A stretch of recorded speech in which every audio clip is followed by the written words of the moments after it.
தக்கோலத்திலிருந்து பேராசிரியர் பட்டிமன்ற பேச்சாளர் திருமிகு தக்கோலம் என் ஜெல்லாதன் ஐயா அவர்கள் கண்ணதாசனின் இலக்கிய சுவை எனும் தலைப்பிலே பேச வருகின்றார். வாருங்கள் ஐயா. தமிழே அமுதே வருவாய் நிறைவாய் தருவாய். உலகெங்கும் உள்ள தமிழ் உறவுகளுக்கும் ஜெர்மனி தமிழறிவு வானொலிக்கும் நேயர்களுக்கும் திரு நைனை விஜயன் அவர்களுக்கும் திருமதி சசிகலா நைனை விஜயன் அவர்களுக்கும் என் வணக்கம். திரை இசை பாடல்களில் கண்ணதாசனின் இலக்கிய சுவை எனும் தலைப்பில் சில விடயங்களை உங்களோடு பகிர்ந்து கொள்கிறேன்.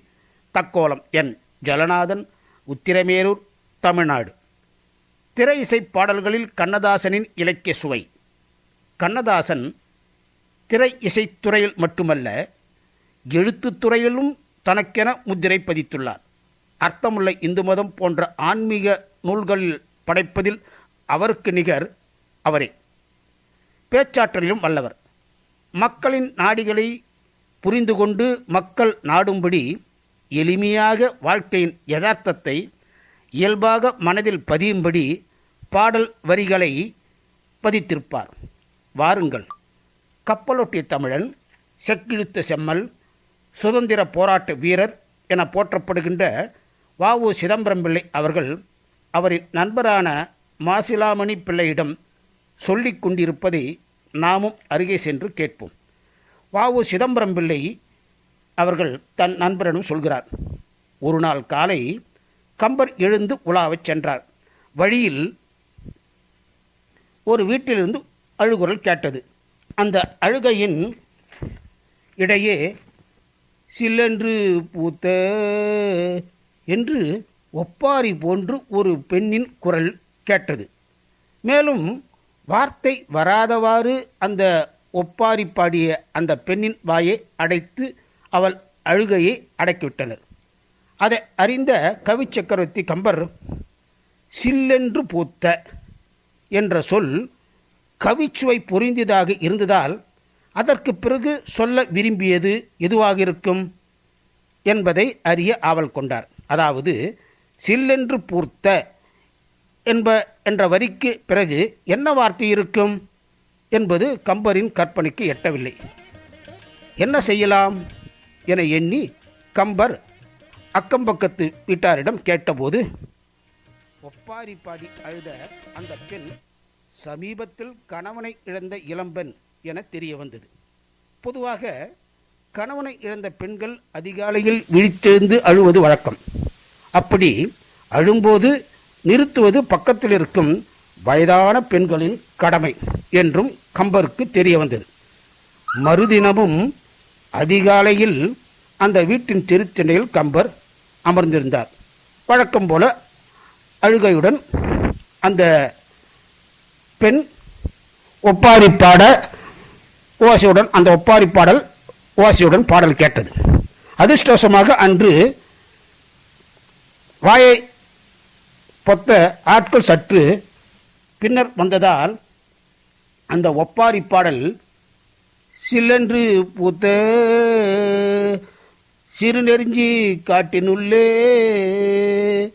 நில்லென்று சொல்லி நிறுத்தி வைத்து போனீரே என்று அந்த பெண் அழுது புலம்பிய ஒப்பாரி பாடல் கம்பருக்கு கேட்டது.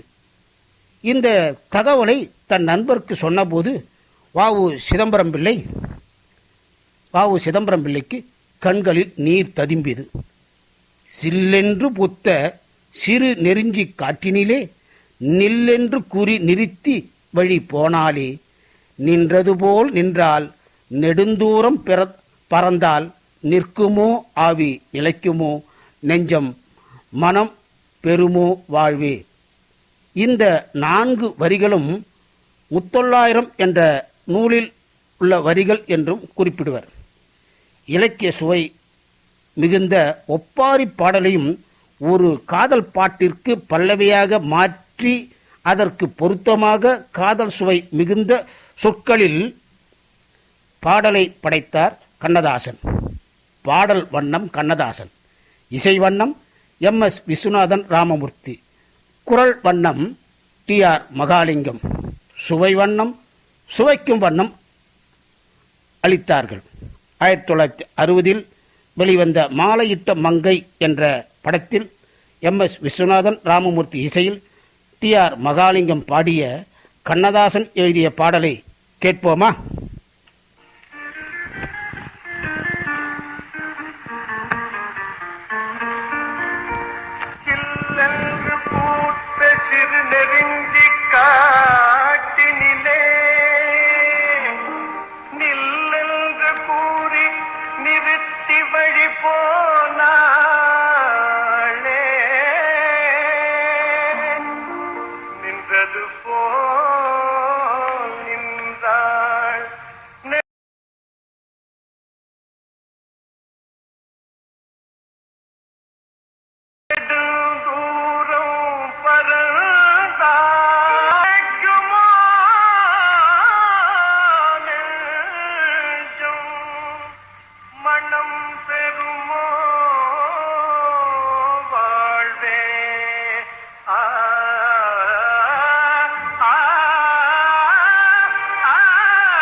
செந்தமிழ் தேன்மொழியால் காதுகளில் ரீங்காரமிடுகிறது.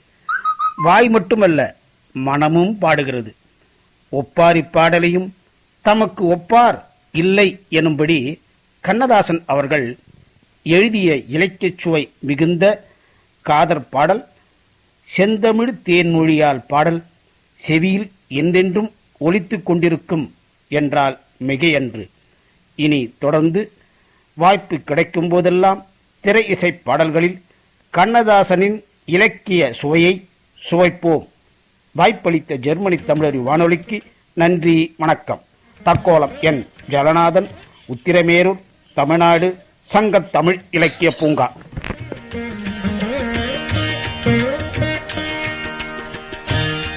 அருமையான ஒரு பதிவை தந்திருந்தார் தக்கோலம் என் ஜலநாதன் ஐயா அவர்கள்.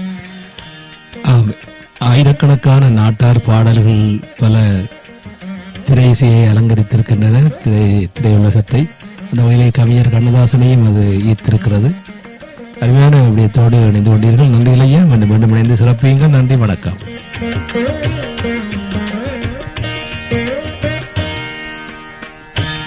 அடுத்ததாக காலை